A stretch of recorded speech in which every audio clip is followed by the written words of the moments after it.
السلام عليكم مشاهدينا، مرحبا بكم في هذا الفيديو. نتمنى ان شاء الله تكونوا بخير وعلى خير. وكيف كتلاحظوا اليوم كاب كيك ان شاء الله، ولا كيك صغير، ميني كيك على هذا الشكل هذا. بسم الله على بركة الله. عندي جوج بيضات كيف ما كتلاحظوا. يمكن لك اختي دير حتى بيضة واحدة، لا مشكل.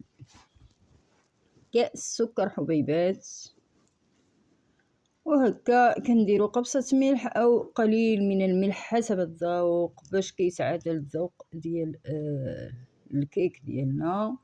وكندمج العناصر على الشكل هذا. ولا كنتي اختي اول مره كتزور القناه ديالي، اشترك في القناه وفعل زر الجرس باش يوصلك كل جديد، وما تبخلوش علينا بلي لايك ديالكم مشاهدين. وهكا كندير كاس زيت نباتيه كيف كتلاحظوا. كنخلط وكندمج هاد العناصر هادو تبارك الله ما شاء الله، راه الكل عنده ما يعطي في هذا المجال هذا. فقط هي افكار كنشاركها معكم كما كنقول لكم دائما خواتاتي. وهكا كتكون الطريقه سهله. ولا كندير كأس عصير برتقال، عفوا. يمكن لك تعوضوا اختي بكأس حليب او ياغورت او اي حاجه متوفره عندك في المطبخ ديالك. وعندي قشره البرتقال مبشوره او قشره التين محكوكه. وكندير كيف ما كتلاحظوا معايا الدقيق او الطحين. عندي كاس، تقدر تهزلك اختي حتى جوج كيسان. انا غندير كاس في الاول، وكندير هنايا جوج خمارات ديال الحلويات او جوج ساشيات من فئه 8 غرام، يعني 16 غرام اللي خدات ليا. وعادي نزيد الدقيق ولكن بعد ما نتاكد من القوام ديالها على هذا الشكل هذا. نتابع تخلط باش ما يبقاش هذاك الكويرات عندي. في هذا هو القوام مازال جاري كما سبق قلت لكم، ولا سائل. كنزيد هاد النصف كاس، ويمكن لك اختي يهز لك حتى اكثر. انا هذا الدقيق هذا عندي كيشرب يعني مجرب عندي. من الاحسن كندير كاس ونصف. يمكن لك اختي توصل لك حتى جوج كؤوس كيف ما لاحظتوا. هذا القوام اللي عندي يبقى عليه هذا القوام هذا او هذا الخليط هذا. وعلينا نمروا نجيبوا البرتقال. ضروري تحكيها اختي بشي حلفه ديال، ماشي هذيك ديال السلك، وانما شي حلفه تحك بها مزيان هاد القشره. ولا شي طرف ديال الثوب حرش، ولا شي طرف ديال البونج، ولا وحكيها مزيان. انا كنحكها بطرف ديال الثوب. وهكا كنقطع حسب الدوائر اختي، وهاد الدوائر من بعد ونقسمهم على جوج.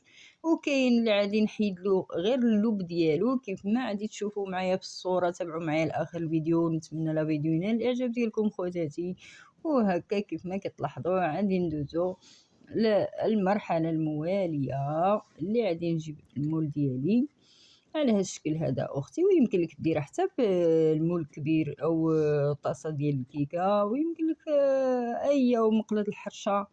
وهكا كنفرق هاد القوالب هادو ولا كويغطات ديال الحلوى. وضروري نشوفوا واش درنا جوج ولا غير وحده. بعض الاحيان كيمشيو ملاصقين، والا مبغوش تفكوا ليكم خواتاتي يمكن لكم تنفخوا فيهم وتخرجوا ليهم على هذا الشكل هذا. انا حيدت ليه اللب خواتاتي وقسمت الدوائر على جوج. وكنحاول نختصر باش ما يجيش لا فيديو طويل. وهكا كندير اللب في القاع ديال هاد القوالب. ويمكن لك حد دير حتى بالقشره ديالها على هذا الشكل هذا. فهي فقط برتقال يعني تبارك الله كيتنكل بقشورو باللب ديالو ما شاء الله. كيجي هاد الكيك هذا كيجي نكهه البرتقال او مذاق البرتقال خارج منه عاطي. وكندير كما لاحظتوا هذا هو القوام. درتو في زجاجه كنديرها فهاد، نعمر القوالب على هذا الشكل هذا. ويمكن لك أختي تبدع وتزيد في هذا المجال هذا تبارك الله. كل موسم الفاكهة اللي متوفرة فيه هذا هو.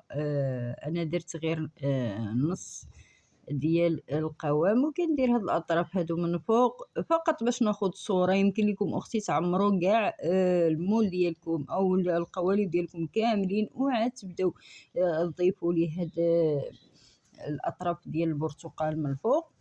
وهكا خواتاتي كنتابع العملية حتى كنسالي كلشي ولا القوالب ديالي كاملة. كاين الأطراف اللي كيجيو كبار ولكن نحاولوا اللي كانوا رقاق في التقطع كيجيو كيدخلوا لينا في القالب، ونحاولوا نديروا اللي قدو واللي جانا كبير نحاولوا نخشيوه بالجنب يهود اكثر في العجين او في القوام.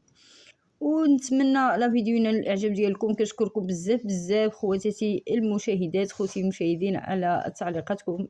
فعلا هي تعليقاتكم كتحفزني وكتزيد تخليني نعطي اكثر وكنعطيكم اللي كنشارك معكم وصفات اللي هي عندي مجربه واللي هي رائعه. وهكا خواتاتي انا غادي نكون انتهيت من القوالب التعمار وكننتهي ايضا من هذا التزيين ولا اضافه نصوص شرائح ديال البرتقال الى القوالب. وهكا تبارك الله ما شاء الله كيكون المول ديالنا جاهز. يمكننا نخشيوه للفرن فقط درجه متوسطه ديال الحراره ونعاودو نتلاقى بكم ان شاء الله. وعيننا ميزاننا عفوا ما خليوهش تحرق. وكيف ما لاحظتوا خواتاتي صلوا على الحبيب عليه الصلاة والسلام. اللهم صل وسلم عليك يا حبيبي يا رسول الله. هذا هو الكيك ديالنا واحد الرائحة اللي هي نتمنى تجربوها وتخليو لي في التعليقات. وكيف كتشوفوا معايا خواتاتي هاد الكيك هذا كيجي روعة ما شاء الله. ويمكن لك تعمروا بزاف بحال هكا انا عمرته بزاف. يمكن لك تخليه هابط لتحت شويه باش كيجي على المول كيف كتلاحظوا فهو تبارك الله بحال فقط اللون احرص عليه اختي انا ياخذ لي حتى 30 دقيقه وفقط كنخليه في الطبقه الفوقانيه ما كنهبطوش للطبقه التحتانيه حقاش كيطيب من فوق ومن تحت. ونتمنى هذا الفيديو ينال الاعجاب ديالكم. وخوتي خواتاتي اي استفسار خليو لي في التعليقات وما تنسونيش ما تبخلوش عليا من اللايك ديالكم. هكا كينتشر الفيديو اكثر ويستفدوا منه اكثر اخوه والاخوات. وما تنسوش الاشتراك في القناه وتبارطاجيو لا فيديو مع الاهل والاصدقاء ديالكم وفعلوا زر الجرس باش يوصلكم الاشعارات ديال الجديد ان شاء الله. ومع السلامه الى فيديو اخر خوتي خواتاتي بالصحه والسلامه.